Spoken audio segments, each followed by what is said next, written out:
Wow, what an introduction. Thank you so much. And before I get started with this is the final talk. I just want to have an applause for the people who made this all happen. That is the organizers and you all, the audience, for coming here today. Super awesome.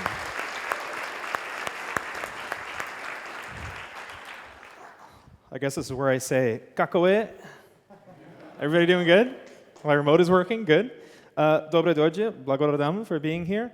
And this is a talk that is completely non-technical. There is no slides featuring any code in this talk. Well, I haven't vetted it that much. But no code you have to pay attention to, at least. So this talk is about apps as art. So take a deep breath. This will be relatively painless. As Ellen mentioned, my name is Sebastiaan. I go by @SDW in a lot of places on the internet. I'm a Dutch man that at some point got lost along his journeys and is now living in the United States. I live in Santa Cruz, in the mountains. It is actually 45 minutes away from Apple's headquarters. It's very quiet. I live in the woods, far away from technology, no cell phone signal, water out of the ground. It's pretty great. And I'm most well known for these 4 apps. I make 4 apps with my partner Ben. He's the engineering half. I'm the design half. And we're mostly known for our camera apps. And like Daniel mentioned, we have Halide, a still photo app, and then Kino is our video app that's quite new. But today I mostly want to focus on Halide, or however you like to pronounce it.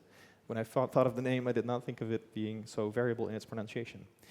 For all of my design career, and this predates the iPhone, I have had one total goal, and that was to one day win the Apple Design Award with my work.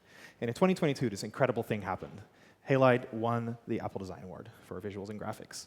It was my dream, and I accomplished it, and it was just tremendous. This moment had me over the moon.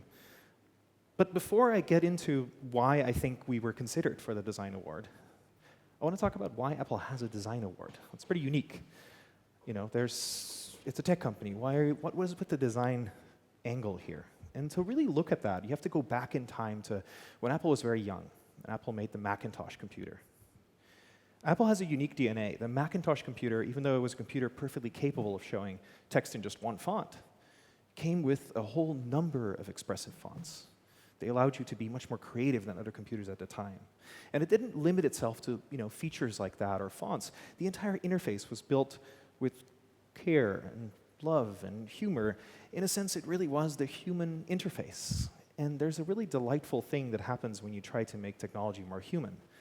When technology is more human, we sense the intentions and the humanity of the people that designed it. It's a long time ago now, the Macintosh, obviously, but that company still has that in its DNA. Its products still have that in its DNA. And so when it hands out the Design Award, it's not talking about the treatment of an app. Design means a lot more than just the visuals. To Apple, and in a greater extent, design is this magical thing where art meets purpose. Design is creativity shaped to solve problems and offer solutions. It's art, right? And not all apps are art, don't get me wrong. I'm sure you have strong opinions about some apps not being art. And not all art is apps, but apps are an amazing form of art. Apps are one of the only types of art that give people superpowers, that let people experience things as if they were there, that they've never experienced. Apps can let you travel through time. Apps can give people abilities they've never had. People who have been blind their entire lives, like an app like Be My Eyes, can let people be the eyes to a blind person, let them see the world. It's incredible. Sometimes it's simpler than that. It's simply an app that gives you joy because it was crafted with beauty and care. And sometimes they literally give you time back, like things help you get stuff done so you can use your time for more fun pursuits than being behind your computer. What these apps have in common is that they resonate. And I find that a really great word. I'm not sure if that particular translation of it is applicable in Macedonian as well. I hope it is. Does anyone know what these are? It's sound, right? Cymatics, or I think Klemti plates. The idea is you put sand on a plate, and for some unique sound waves, they produce these beautiful, diverse patterns. There's lots and lots of different patterns. And lots of different people like different patterns. But the point is, all these apps I just showed you resonate in the sense that they do something unique, and when it resonates with someone, something beautiful happens. To create something that resonates is to create something that connects not on a logical level or the way people think. It's to connect with someone emotionally. So let's talk about creating an app that resonates. And to do that, I want to start a little story. I used to work at a company called Apple. We're all familiar with them. This was before the days, when Apple still made plastic phones. You can see where that era stops, about halfway through that table. And this was the sort of layout. This was Apple's headquarters at the time, Infinite Loop. But I did not work at Infinite Loop. No, I worked at the decidedly unsexy building of Valley Green 6 over there, across the street from iTunes. This is a very bad photo of what the office looked like.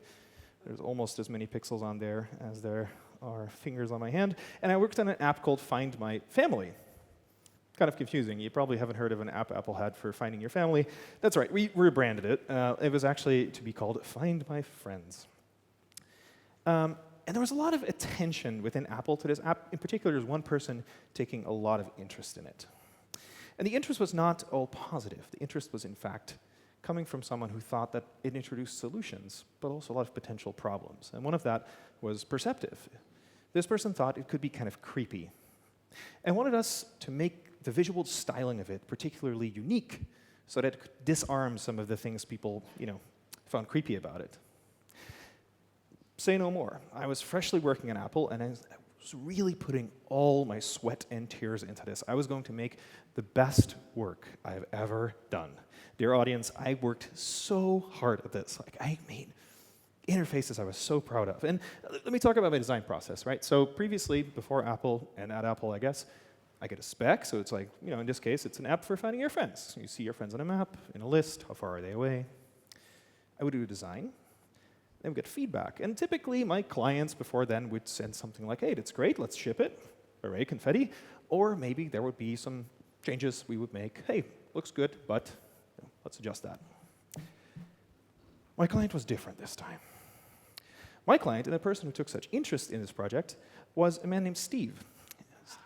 Steve was the boss of Apple, and Steve's feedback was somewhat more direct.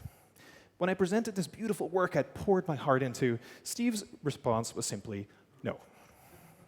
Sometimes Steve was less nice than that, and sometimes Steve would say something like, this sucks, get out. This was something I had not experienced before. And when it started to dawn on me that I had to start over, that the design I had just done was something I had to throw away, I felt really bad. I felt super bad, actually. And I think there were two reasons why I felt bad. One is that I thought it was something very personal. This was something I had put so much effort into, and I thought it was a part of me at that point. To say no to that was to say no to me. But Steve didn't say no to me. He sometimes would tell people to get out if he was particularly upset about how poor he thought the product was. But he wanted another round, preferably quickly. The second thing is that I thought I had to throw it away. And that is to say the work had been for nothing. But here's the thing, Steve was actually right most of the time. And I learned to embrace trying new things, even if that meant starting over. Because I found out, hey, somehow this always gets better. It's interesting. And then it dawned on me that I wasn't really throwing things out. I was basically learning all these lessons. And every time I would do a new design, it would always get better. You never lose the lessons you learn when you start over with something, even though it can be hard. Clemens had a great remark on this in his presentation when he talked about prototyping something quickly and then just throwing the code out. Let's test those assertions. You found out what you need to find out. Now you can do it nicely. Someone in art school once told me, creativity is a bit like someone asking you to draw a bear. It links to creativity in a way, too, where someone can say, try to draw a bear kind of in a unique way. And then maybe you can draw 1 or 2 or 3 or 4 unique types of bear. And at some point, you really struggle. It's like, I can't really think of a different way to draw a bear. And if you really sit down and think about it, you can approach something completely creatively new. And that's kind of what creativity is sometimes. Sometimes you have to kind of get through the obvious things to try something really new. And dear audience, there were a lot of bears involved. In this app, I made like a golden compass UI.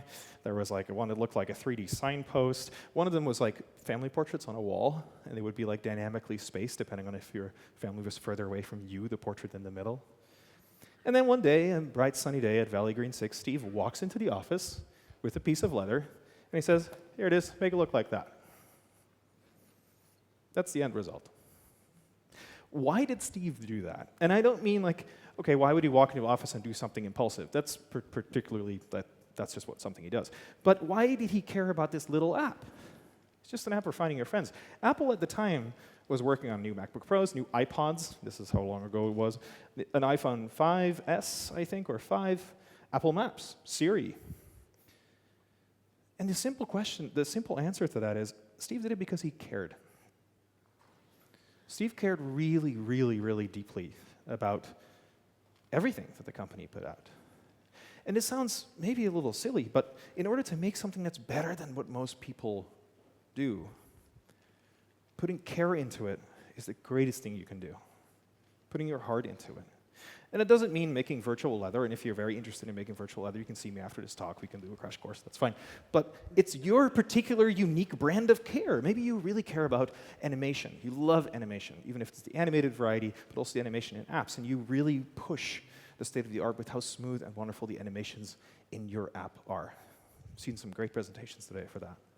Maybe it's performance. Maybe you really, really love the challenge of making things as performative and fast and well-engineered as possible. Maybe someone in your family actually really requires more accessibility accommodations than most apps offer, and that's really something you're passionate about. All of these things let you create something that resonates with someone, because it resonates with you. All these things help you create a human interface. Now, speaking of things that resonate, like what resonates with you? Right? Your inspiration is absolutely everything. And inspiration doesn't have to come from other apps. It doesn't have to be software. It can be games. It can be black and white games. It can be art. It can be movies. It can be paintings. It can be music. It can be going on a walk in nature. It can be riding a motorcycle in the mountains. It can be pastries, burek. Like, it can be all types of art or practice or craft. I love Andy Allen's work with the not boring apps. He basically looked at software and said, a lot of software is fairly boring, but games are software that do really interesting, fun things. And so he really dove deep into what games are like, how they are made, like what kind of techniques are in there, what make them so engaging and so fun and delightful. And that's kind of the trick. Take your inspiration and really pull it apart. Really dive deep into that thing that you feel so inspired by, that resonates with you, to figure out what it is. When I got my first Mac, macOS looked like this. It was 10.4 Tiger, and I got these icons at the bottom. I was like, wow, these icons are amazing. I wonder how they make those. So I opened up Photoshop, and I just started making kind of bad copies of these icons, and I made a lot of mistakes, but the point of it is I looked at the techniques.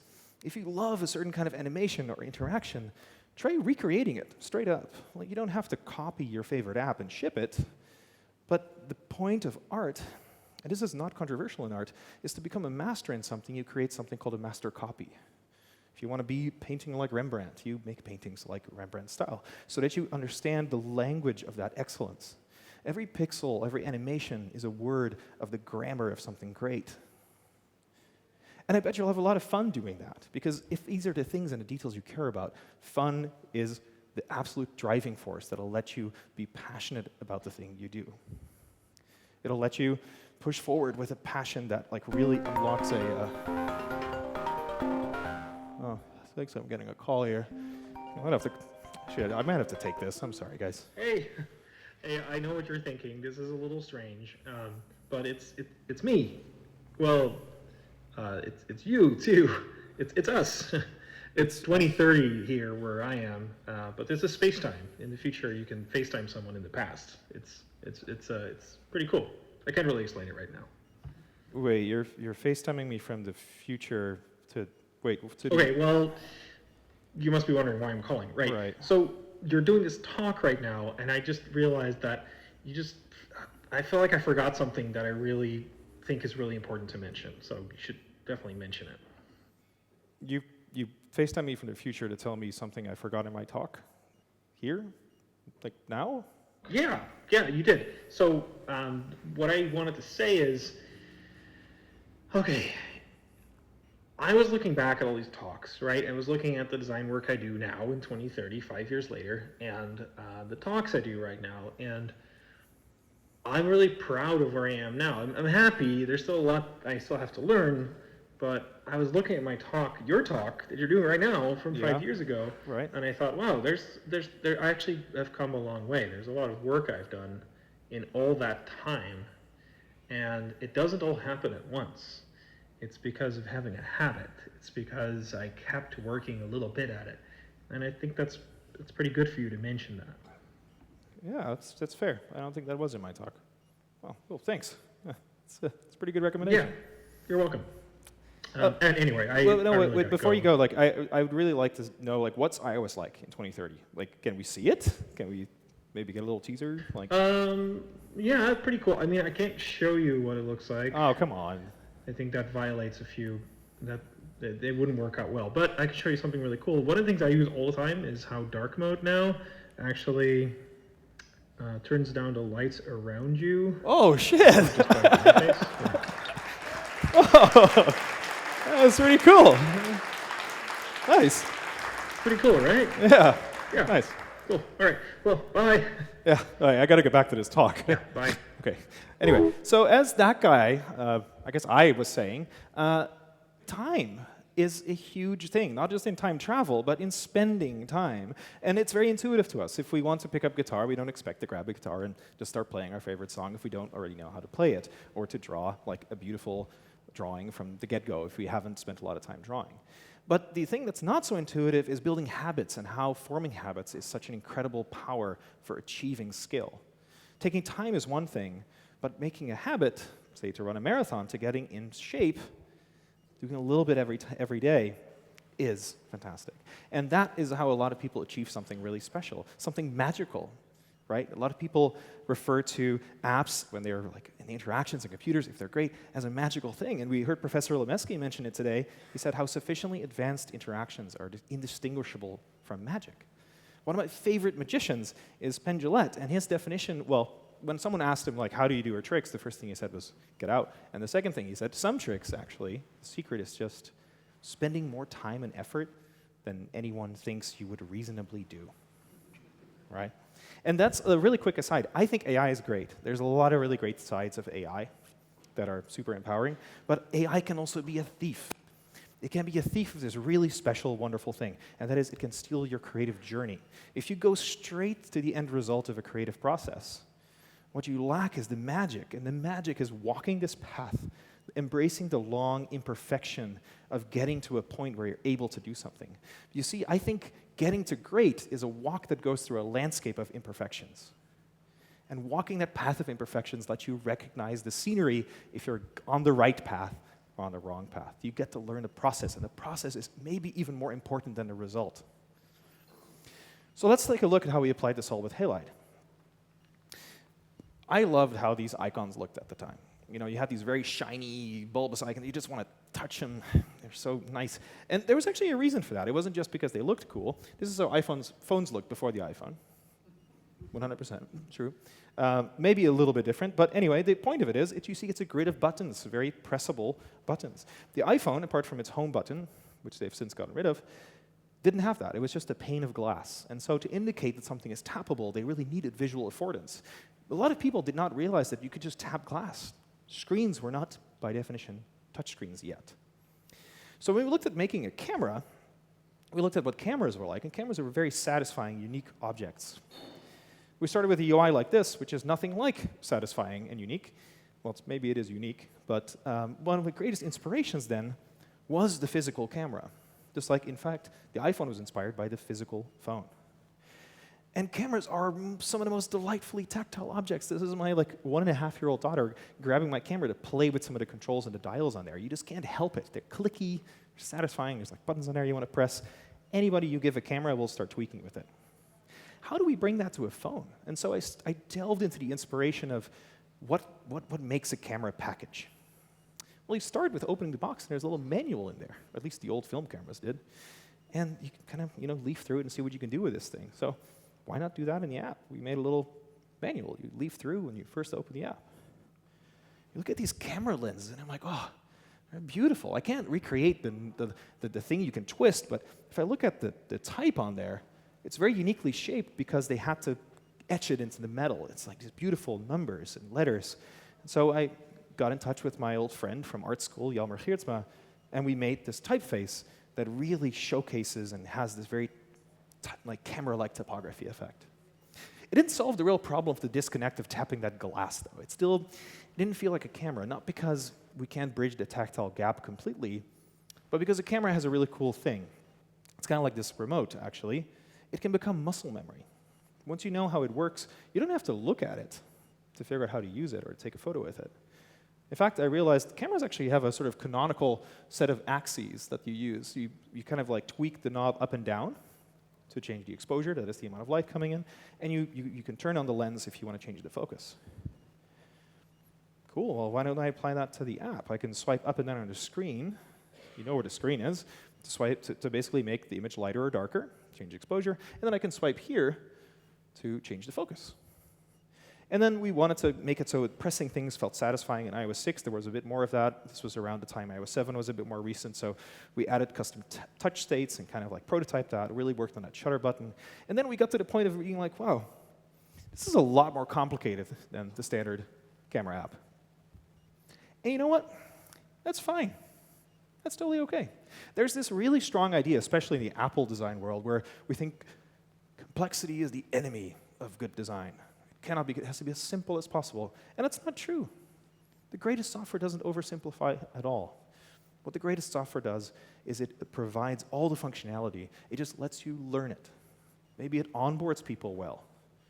Maybe it just hides enough complexity behind steps. Maybe it includes lessons. There's a progressive path to mastery so that people can get the most out of it. It doesn't compromise on its power. It just helps you get there. Anyway, after about a year of working part-time on this, me and Ben were ready to launch it, and our goal was for us to have a camera we really liked, and for maybe a dozen people to enjoy it as well. There was no expectation of success here. If a couple people bought it, that'd be great, and otherwise, cool portfolio piece. I'm very delighted to say that it truly resonated. Like after a few years, we quit our job, and we went full-time on Halide and making camera apps, and that was 8 years ago, so it was really exciting. But despite it resonating, that's not to say everything was great. Like at the time, I was single, and I was like using Tinder, and I was like, everything should be a swipe. This is great. So if you swipe on your photo, you can like it, and if you swipe it the other way, you can delete it. So most people, when they swipe on photos, they want to go to the next photo, or the previous photo. They don't want to swipe on it like it's Tinder. That doesn't make sense, so I had to throw that out. We had to just start over with a new reviewer. But here came the real thing. In that same year, Apple came out with a totally new iPhone. There it is, the iPhone 10. And the iPhone 10 was a reimagining of what the iPhone was like. The sides of the screen were curved. It was all screen. There was no button anymore. The interface I'd made was very much matched with the iPhones with those buttons, and these phones were a little bit smaller. So at first I thought, it's fine. I can just adapt it, make sure stuff doesn't fall in the corners. Then I realized it's not just a bigger phone, it's a taller phone. You can't reach stuff anymore. And just like Demir mentioned yesterday when he presented Highlighted, there's a practical accessibility you sometimes think of for everyone. What if your controls are just not reachable? Cameras are often used with one hand too. You want to make sure to be able to take a photo. So I basically threw everything out, and we started the UI over, and now everything was close to the bottom. And the things you didn't use that often were at the top, where we could now embrace the shape of it to kind of nest the interface into the curvature of the screen. And we kept working on that. As more iPhones came out, we embraced more features. As more feedback came in, we started building things out. We made large updates and kept things flexible for people, kept working on it. And now that was 8 whole years ago. That's like forever in app years. It's totally wild. So now, actually this year, we're intending to kind of start over.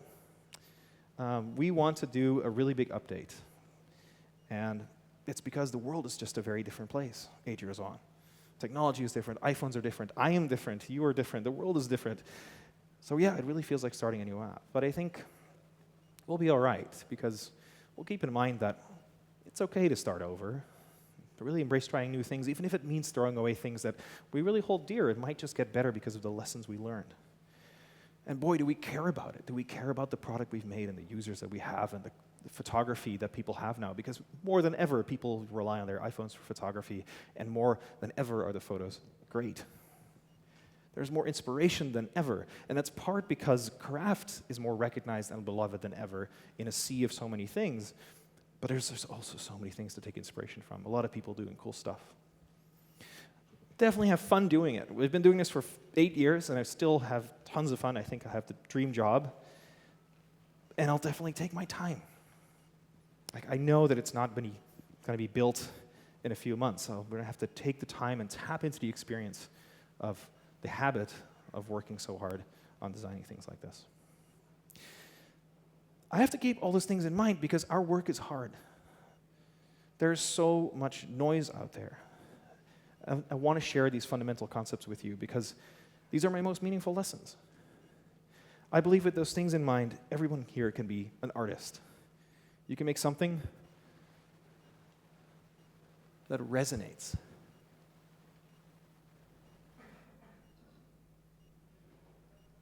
You can be the human behind the interface. Thank you so much.